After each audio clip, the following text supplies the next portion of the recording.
Amruthaveni lice kit presents daily news പ്രഭാത വാർത്തകൾ powered by Pulimoottil silks KSFE in association with Joy Alukkas.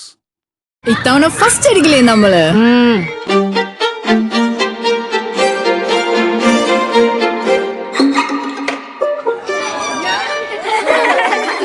കുട്ടികൾക്കൊക്കെ pain ശല്യം ഉണ്ടാകും. അതുകൊണ്ട് ലൈസ് കിറ്റ് ഉപയോഗിച്ച് ക്ലാസ്സിൽ വരാൻ പ്രത്യേകം ശ്രദ്ധിക്കണം. ലൈസ് കിറ്റ് ലൈസ് റിമൂവർ പെയിൻ ശല്യത്തിൽ നിന്നും ഉടനടി ആശ്വാസം. നമസ്കാരം, ഞാൻ ഡെയ്സി ബിജു. ഡെയിലി ന്യൂസിന്റെ പ്രഭാത വാർത്തകളിലേക്ക് സ്വാഗതം. ഇന്ന് ജൂലൈ 20 തിങ്കളാഴ്ച. സ്പെയിൻ ലോക ചാമ്പ്യന്മാർ. ആവേശകരമായ ലോകകപ്പ് ഫൈനലിൽ ഏകപക്ഷീയമായ ഒരു ഗോളിന് അർജന്റീനയെ തകർത്ത് സ്പെയിൻ രണ്ടാം ലോക കിരീടം ഉയർത്തി. ഇഞ്ചുറി ടൈമിൽ രണ്ടാം മഞ്ഞ കാർഡും പിന്നാലെ മാർച്ചിംഗ് ഓർഡറും ലഭിച്ച് എൻഡോ ഫെർണാണ്ടസ് പുറത്തായതോടെ അർജന്റീന 10 പേരുമായാണ് പൊരുതിയത്. നിരന്തരം ആക്രമണങ്ങൾ നടത്തിയ സ്പെയിൻ 106-ാം മിനിറ്റിലാണ് ഫെറാൻ ടോറസിലൂടെ വിജയ ഗോൾ നേടിയത്. 2010-ൽ ഇനിയേസ്റ്റയുടെ വിജയ ഗോളിലൂടെ നെതർലാൻഡ്സിനെ തകർത്ത് ലോകകപ്പ് വിജയിച്ചതിനു ശേഷം തങ്ങളുടെ രണ്ടാം ലോകകപ്പ് വിജയമാണ് സ്പെയിൻ നേടിയത്. മത്സരത്തിന്റെ ആദ്യ നിമിഷം മുതൽ സ്പെയിൻ ആക്രമിച്ച് കളിച്ചപ്പോൾ അർജന്റീന പ്രതിരോധത്തിലായിരുന്നു. കളിയിൽ 20 ഷോട്ടുകൾ സ്പെയിൻ ഉതിർത്തപ്പോൾ 3 ഷോട്ടുകൾ മാത്രമാണ് അർജന്റീനയ്ക്ക് സ്പെയിൻ പോസ്റ്റ് ലക്ഷ്യമാക്കി അടിക്കാനായത്. ലോകകപ്പ് ഫൈനൽ പ്രമാണിച്ച് ഇന്ന് സംസ്ഥാനത്തെ സ്കൂളുകൾക്കും കോളേജുകൾക്കും അവധി. മുഖ്യമന്ത്രി VD സതീശനാണ് അവധി പ്രഖ്യാപിക്കാൻ നിർദ്ദേശം നൽകിയത്. കേരള കാലിക്കറ്റ് സർവകലാശാലകൾ നടത്താനിരുന്ന പരീക്ഷകളും മാറ്റി. പുലരും വരെ ലോകകപ്പ് ഫൈനൽ മത്സരം കണ്ട് രാവിലെ വിദ്യാർത്ഥികൾ സ്കൂളിൽ വരുന്നത് പ്രായോഗികമല്ലെന്നും അവധി നൽകണമെന്നും മന്ത്രിമാരും മുൻ മന്ത്രിമാരും അഭിപ്രായപ്പെട്ടിരുന്നു. ജോർദാനിലെ അമേരിക്കൻ സൈനിക താവളത്തിന് നേരെ ഇറാൻ നടത്തിയ ആക്രമണത്തിന് തിരിച്ചടിയായി US ഇറാനിലെ ഡാർകോവിൻ ആണവ നിലയത്തിലടക്കം ആക്രമണം നടത്തി. ഇറാനിൽ നടത്തിയ വ്യാപക മിസൈൽ ബോംബിംഗിൽ തീരനിരീക്ഷണ സംവിധാനങ്ങൾ, റഡാറുകൾ, നാവിക സംവിധാനങ്ങൾ, മിസൈൽ ഡ്രോൺ കേന്ദ്രങ്ങൾ എന്നിവ തകർത്തതായി വ്യക്തമാക്കുന്ന ദൃശ്യങ്ങൾ അമേരിക്ക പുറത്തുവിട്ടു. ടാറ്റ പ്രതിനിധികളുമായി മുഖ്യമന്ത്രി VD സതീശൻ ജൂൺ 29-ന് ചർച്ച നടത്തിയതിന്റെ ചിത്രങ്ങൾ പുറത്തുവിട്ട മന്ത്രി കുഞ്ഞാലിക്കുട്ടിക്ക് മറുപടിയുമായി മുൻ വ്യവസായ മന്ത്രി P. രാജീവ്. LDF സർക്കാർ ധാരണാപത്രത്തിൽ ഒപ്പിടുക മാത്രമല്ല, ജോലികൾ തുടങ്ങുകയും ചെയ്തിരുന്നെന്ന് രാജീവ് പ്രതികരിച്ചു. തിരുവനന്തപുരം വെമ്പായത്തെ ബാറിൽ മദ്യപ സംഘങ്ങൾ തമ്മിൽ ഏറ്റുമുട്ടി പെട്രോൾ ഒഴിച്ച് തീ കൊളുത്തി. പൊള്ളലേറ്റ 4 പേരെ ആശുപത്രിയിൽ പ്രവേശിപ്പിച്ചു. ഒരാളുടെ നില അതീവ ഗുരുതരമാണ്. വെമ്പായത്തുള്ള ബാറിലെ AC മുറിയിലിരുന്ന് മദ്യപിച്ചവർ തമ്മിലാണ് അടിപിടിയും തീവയ്പും ഉണ്ടായത്. തർക്കത്തിനിടെ സംഘത്തിലുണ്ടായിരുന്ന നന്നാട്ടുകാവ് സ്വദേശി അനീഷ് പെട്രോൾ വാങ്ങിവന്ന് തീ കൊളുത്തുകയായിരുന്നു. സർക്കാർ പ്ലീഡർ നിയമനവുമായി ബന്ധപ്പെട്ട് KSU മുഖ്യമന്ത്രി പോരിൽ പരസ്യ പ്രതികരണം വേണ്ടെന്ന് KPCC. സമൂഹമാധ്യമങ്ങളിലൂടെ ചേരിതിരിഞ്ഞുള്ള അഭിപ്രായ പ്രകടനം നടത്തരുതെന്നും നിർദ്ദേശം. സംഘടനയുടെ സജീവ പ്രവർത്തകയല്ലാത്ത ജിയോണ ജെയിംസിനെ പ്ലീഡറായി നിയമിച്ചതിന്റെ മാനദണ്ഡം മുഖ്യമന്ത്രി വ്യക്തമാക്കണമെന്ന് ലോയേഴ്സ് കോൺഗ്രസ് സംസ്ഥാന president advocate PK Abdurahman. KSU സംസ്ഥാന അധ്യക്ഷൻ അലോഷ്യസ് സേവ്യറുമായി മുഖ്യമന്ത്രി VD സതീശൻ ഇന്നോ നാളെയോ കൂടിക്കാഴ്ച നടത്തും. നേരത്തെ കൂടിക്കാഴ്ചയ്ക്ക് മുഖ്യമന്ത്രി അനുമതി നിഷേധിച്ചെന്ന് അലോഷ്യസ് പരാതി ഉന്നയിച്ചിരുന്നു. മുഖ്യമന്ത്രി VD സതീശനെ താറടിക്കാനാണ് ഇപ്പോഴത്തെ പ്ലീഡർ നിയമന വിവാദമെന്ന് ലോയേഴ്സ് കോൺഗ്രസ് മുൻ അധ്യക്ഷൻ അഡ്വക്കേറ്റ് ചന്ദ്രശേഖരൻ ആരോപിച്ചു. നിയമന ലിസ്റ്റിൽപ്പെട്ട ശരത്തും ജിയോണയും സംഘടനയുടെ സജീവ പ്രവർത്തകരാണ്. അനധികൃതമായി അധ്യക്ഷ സ്ഥാനത്ത് തുടരുന്ന അബ്ദുറഹ്മാനെ സംഘടനയിൽ നിന്ന് പുറത്താക്കണമെന്ന് അദ്ദേഹം ആവശ്യപ്പെട്ടു. ആശുപത്രികളിൽ രാഷ്ട്രീയ പ്രവർത്തനം അനുവദിക്കില്ലെന്ന് ആരോഗ്യമന്ത്രി K. മുരളീധരൻ. കമ്മ്യൂണിറ്റി കിച്ചൺ വഴി മാത്രമേ ആശുപത്രികളിൽ ഭക്ഷണം നൽകാവൂ എന്നും അദ്ദേഹം പറഞ്ഞു. എന്നാൽ ആശുപത്രികളിൽ രോഗികൾക്ക് ആഹാരം കൊടുക്കുന്നതിൽ എതിരല്ലെന്നും അഭിപ്രായം പറഞ്ഞത് ആലപ്പുഴയിലെ സാഹചര്യത്തിലാണെന്നും K. മുരളീധരൻ പിന്നീട് വിശദീകരിച്ചു. സർക്കാർ ആശുപത്രികളിൽ DYFI നടത്തിവരുന്ന പൊതിച്ചോർ വിതരണം തടയാനുള്ള നീക്കത്തിനെതിരെ പ്രതിപക്ഷ നേതാവ് പിണറായി വിജയൻ. ജനകീയ പദ്ധതിയെ തകർക്കുന്നത് രാഷ്ട്രീയ വൈരാഗ്യം കൊണ്ടാണെന്നും ആരോഗ്യമേഖലയിലെ യഥാർത്ഥ പ്രശ്നങ്ങളിൽ നിന്ന് സർക്കാർ ഒളിച്ചോടുകയാണെന്നും അദ്ദേഹം ആരോപിച്ചു. പൊതിച്ചോർ വിതരണവുമായി ബന്ധപ്പെട്ട് മന്ത്രി ഈഗോ ഒഴിവാക്കണമെന്ന് മുൻ മന്ത്രിയും CPM നേതാവുമായ അഡ്വക്കേറ്റ് PA മുഹമ്മദ് റിയാസ്. ആശുപത്രികളിലെ പൊതിച്ചോർ വിതരണത്തിൽ K. മുരളീധരന്റെ നിലപാടിനെതിരെ BJP നേതാവ് K. സുരേന്ദ്രനും പ്രതികരിച്ചു. പൊതിച്ചോർ വിതരണം തുടരുമെന്ന് DYFI സംസ്ഥാന സെക്രട്ടറി VK സനോജ്. തടസ്സപ്പെടുത്താൻ ഒരു മന്ത്രിക്കും കഴിയില്ലെന്നും പൊതിച്ചോറിൽ മന്ത്രി മണ്ണ് വാരിയിടുന്നുവെന്നും മന്ത്രിക്ക് ധിക്കാരത്തിന്റെ ഭാഷയാണെന്നും പൊതുച്ചോറിൽ ഡിവൈഎഫ്ഐ രാഷ്ട്രീയം കാണിച്ചിട്ടില്ലെന്നും വി കെ സനോജ് പറഞ്ഞു.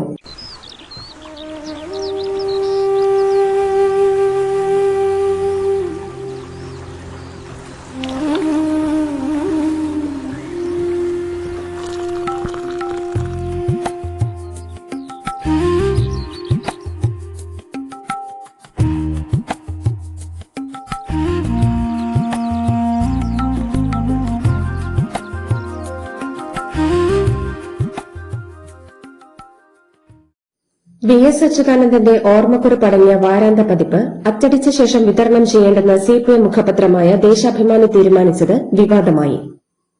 കെ വി സുധാകരൻ എഴുതിയ മുഴങ്ങുന്നിപ്പോഴും ആ കടലിരമ്പം എന്ന തലക്കെട്ടുള്ള വാരാന്ത പതിപ്പ് ഇന്ന് പ്രസിദ്ധീകരിക്കുമെന്ന് എൻ സ്വരാജ്.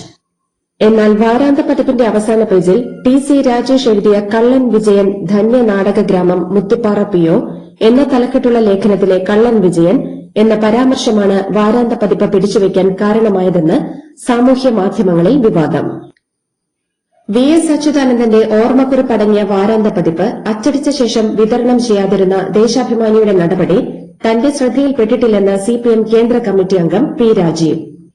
വി എസിനെ പാർട്ടിക്ക് മറക്കാൻ കഴിയുമോ എന്നും അദ്ദേഹം ചോദിച്ചു. സംരക്ഷണം ആവശ്യപ്പെട്ട് കുംഭമേള വൈറൽ പെൺകുട്ടി പോലീസിന് മുന്നിലെത്തി.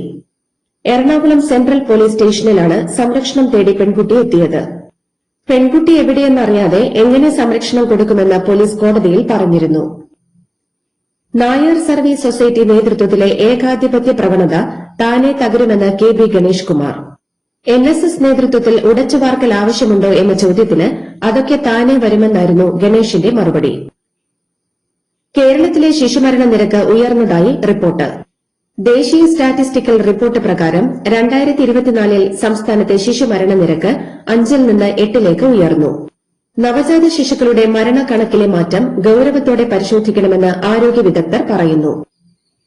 പെരുമ്പാവൂർ MLA മനോജ് മൂത്തേടന്റെ പേഴ്സണൽ അസിസ്റ്റന്റാണെന്ന് പരിചയപ്പെടുത്തി പണപ്പിരിവിന് ശ്രമിച്ച കേസിൽ ഒരാൾ പിടിയിൽ. സംഭവവുമായി ബന്ധപ്പെട്ട് മറ്റൊരാൾക്കായി പോലീസ് അന്വേഷണം ശക്തമാക്കി.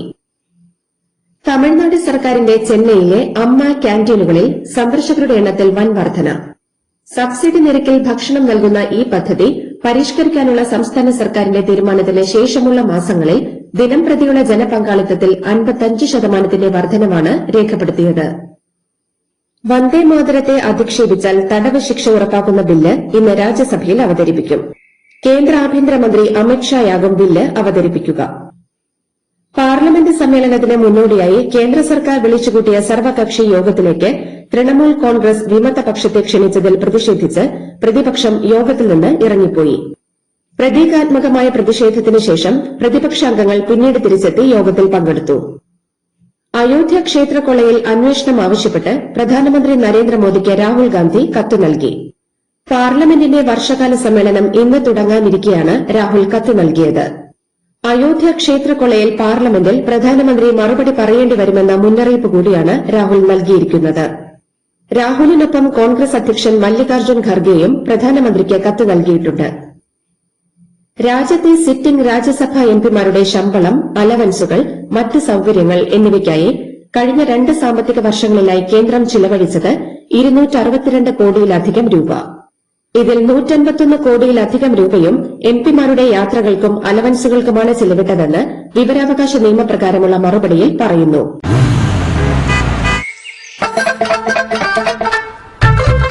എല്ലാവർക്കും വന്നു ഡാൻഡ്രഫ്, എന്തു ചെയ്യും ചേട്ടാ? പേടിക്കണ്ട, ഇവിടുണ്ടല്ലോ ഡാൻഡ്രോക്കിൻ ഓയിൽ. ഉടനടി മാറും താരൻ, ഉപയോഗിക്കൂ വേഗം.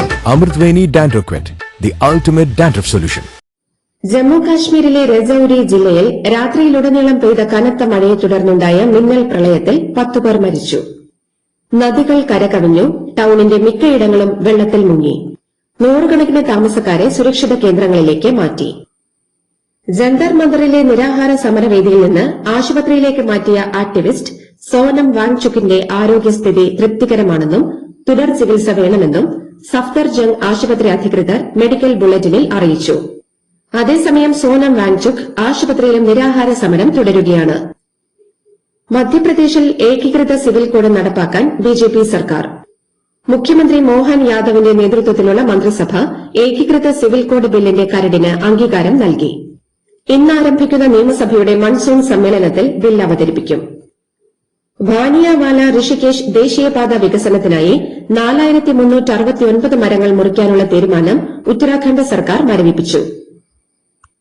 പരിസ്ഥിതി പ്രവർത്തകരുടെയും പ്രദേശവാസികളുടെയും ശക്തമായ പ്രതിഷേധത്തെ തുടർന്നാണ് മുഖ്യമന്ത്രി പുഷ്കർ സിംഗ് ധാമിയുടെ നടപടി. സാമൂഹിക പ്രവർത്തകൻ സോനം വാങ്ചുക്കിന്റെ ആരോഗ്യനിലയിൽ ആശങ്ക അറിയിച്ച് ഭാര്യ ഗീതാഞ്ജലി ആങ്മോ നൽകിയ ഹർജിയിൽ ഡൽഹി ഹൈക്കോടതിയുടെ അടിയന്തര ഇടപെടൽ ഇല്ല. ഹർജി പരിഗണിച്ച ഹൈക്കോടതി കേന്ദ്രത്തിന് വിശദീകരണം തേടി നോട്ടീസ് നൽകി. ന്യൂയോർക്ക് സന്ദർശനത്തിനിടെ ഇസ്രയേൽ പ്രധാനമന്ത്രി ബെഞ്ചമിൻ നെതന്യാഹുവിനെ അറസ്റ്റ് ചെയ്യാനുള്ള സാധ്യതകളെക്കുറിച്ച് നഗരത്തിലെ അധികൃതരുമായി ആലോചിക്കുന്നതായി New York city mayor Zohran Mamdani. United Nations General Assembly സമ്മേളനത്തിനാണ് നെതന്യാഹു നഗരത്തിൽ എത്തുന്നത്. കുവൈറ്റിലെ പ്രധാന വൈദ്യുതി കുടിവെള്ള ഉൽപാദന പ്ലാന്റിനു നേരെ 2 ദിവസത്തിനിടെ രണ്ടാം തവണയും ഇറാന്റെ ആക്രമണം. ആക്രമണത്തെ തുടർന്ന് പ്ലാന്റിൽ വീണ്ടും വൻ തീപിടുത്തം ഉണ്ടായി. ഇന്ത്യയ്ക്കെതിരായ ഏകദിന പരമ്പര ഇംഗ്ലണ്ടിന്. ലോർഡ്സിൽ 3ാം ഏകദിനത്തിൽ 27 റൺസിന് ജയിച്ച ഇംഗ്ലണ്ട് പരമ്പര സ്വന്തമാക്കി. ടോസ് നേടി ബാറ്റിംഗ് തെരഞ്ഞെടുത്ത ഇംഗ്ലണ്ട് 388 റൺസിന്റെ കൂറ്റൻ വിജയ ലക്ഷ്യമാണ് മുന്നോട്ട് വെച്ചത്. 135 പന്തിൽ നിന്ന് 141 റൺസെടുത്ത ബെൻ ഡക്കറ്റിന്റെ ഇന്നിംഗ്സാണ് കൂറ്റൻ സ്കോറിലേക്ക് നയിച്ചത്. മറുപടി ബാറ്റിംഗിൽ ഇന്ത്യയ്ക്ക് നിശ്ചിത ഓവറിൽ 360 റൺസെടുക്കാനേ സാധിച്ചുള്ളൂ. 110 പന്തിൽ നിന്ന് രോഹിത് ശർമ്മ 138 റൺസെടുത്തെങ്കിലും സഹതാരങ്ങൾക്ക് ടീമിനെ വിജയത്തിലേക്ക് നയിക്കാൻ സാധിച്ചില്ല. ശക്തമായ തിരിച്ചുവരവുമായി ഇന്ത്യൻ ബാഡ്മിന്റൺ ഇതിഹാസം PV സിന്ധു.